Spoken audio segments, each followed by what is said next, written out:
had a very interesting game I wanted to share with you guys. So this was a game that involved a lot of bishop stuff. So we'll start. I'm black, and this is a queen's pawn opening.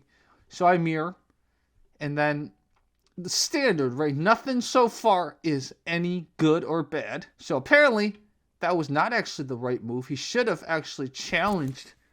Again, this is what the computer says. He should have challenged, because then he could up the pawn protected by the queen or whatever the heck's going on. But we will not trust the computer too much. So he ups the knight. What I'm trying to do is I'm trying to get my bishop out to protect the center. I'm not too familiar with the queen's pawn opening, so I'm just thinking about protecting the center.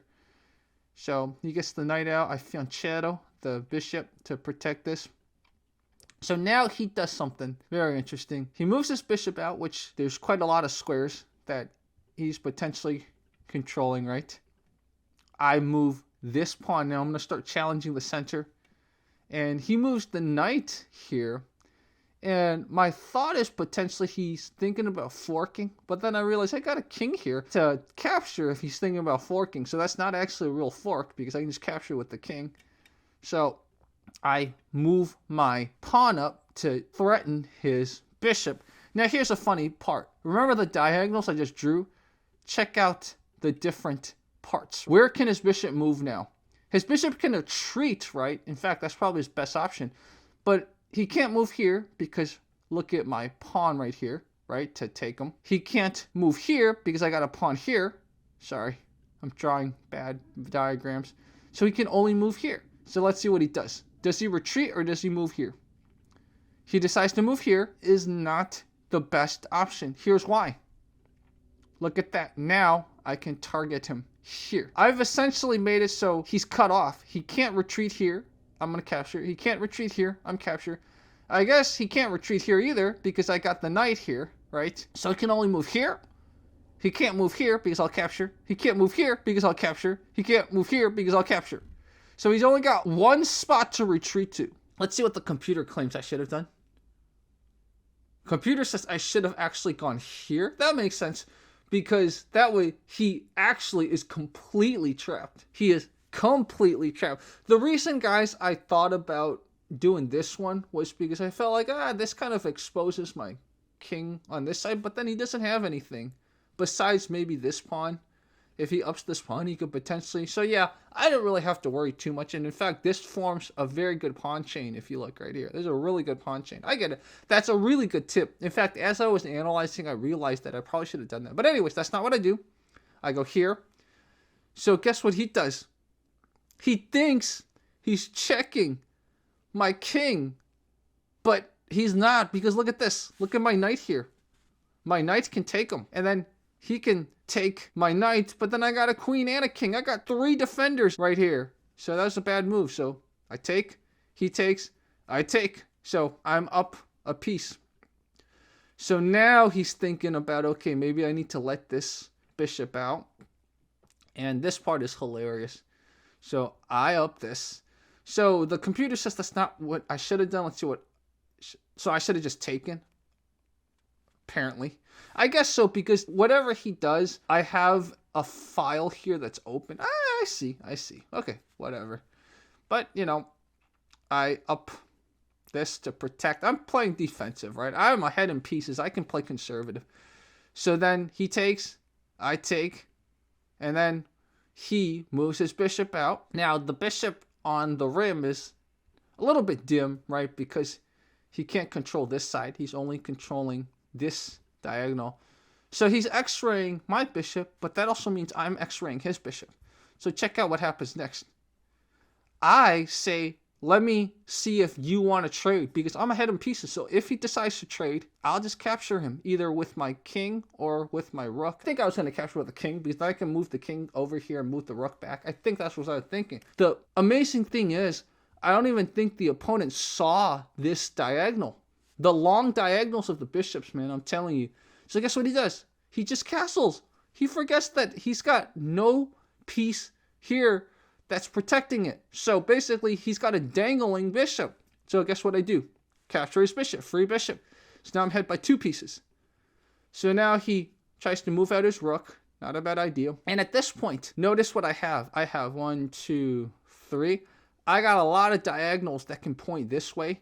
So I'm going to start thinking about how to do a piece that's doubled up in the diagonal direction. So some people call it a queen bishop battery. So I first move the bishop back to safety. And then also, because I move it back, notice I X-raying and controlling all of this, right? So he moves this up. And then I castle. King safety is important. Now he moves this up. I moved this up to prevent him from coming more. But apparently I didn't even have to. I could have just... Because at the end of the day, he's stuck here, right? I just don't like a pawn too close to the back rank, but I should have just moved this up. But it's okay. That's not what happens. So I move this up. Now he moves the rook up, and he's trying to develop this rook. Maybe do what's called a rook lift, so he can move the rook this way. So I notice, watch this. Look what I'm X-raying now. X-raying this. Because if I can get the queen here, it's checkmate. Planning ahead for this square right here. The only thing is, I got a little piece here that needs to go. So I was thinking of ways to sacrifice this piece already. So now he moves here because he probably is thinking about trying to do something with the center. And at this point, I thought maybe because he's made some mistakes, maybe he's trying to bait me to take him. I really don't know. But I moved the knight here now because, again, before, notice, now I moved the knight here. So now, let's see if I can bait him.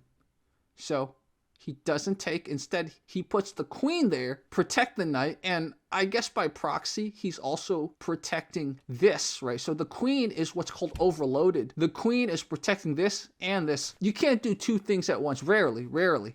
So yes, there's a defender here. There's two defenders for this piece, but this piece is overloaded now. This is something that I'm starting to understand more. You got to look at their board and parts that are overloaded and how can you exploit that overloadedness. So because knowing he can't do two things at once, I take his knight. Because now look, he recaptures and now this is dangling. Because again, that queen right here can't do two things at once. So guess what? Free rook right here. Bam. So now I'm ahead by 11 points.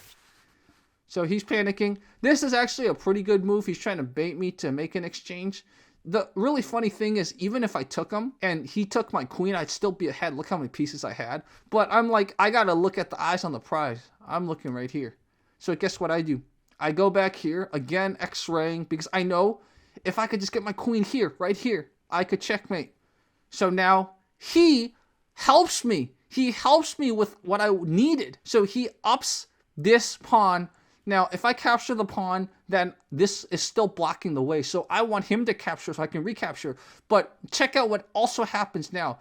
You see, before, this was blocking this, so my bishop couldn't capture.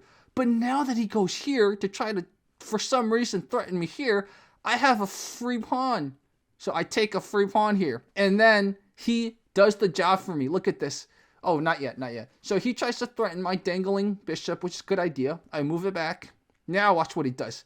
He thinks he's threatening my queen, but he just did the last thing I needed. He cleared the way. Now there's no piece here blocking my queen. No piece of my own blocking my queen. So now I have a direct checkmate, basically. The only thing that could happen is if he anticipates it and he does something. Maybe he can move his queen here. Probably that's his best move. But of course he doesn't see it. So he moves his rook down. Bad move. And there's checkmate. Eyeing that the whole time, and I got it. See, there's so many lessons to this game, but the most important lessons to this game are the diagonals of attack. The bishop diagonals, and at the end, the queen-bishop diagonal battery. But you have to really see the diagonals. And it's something that when I first started chess, I wasn't able to see.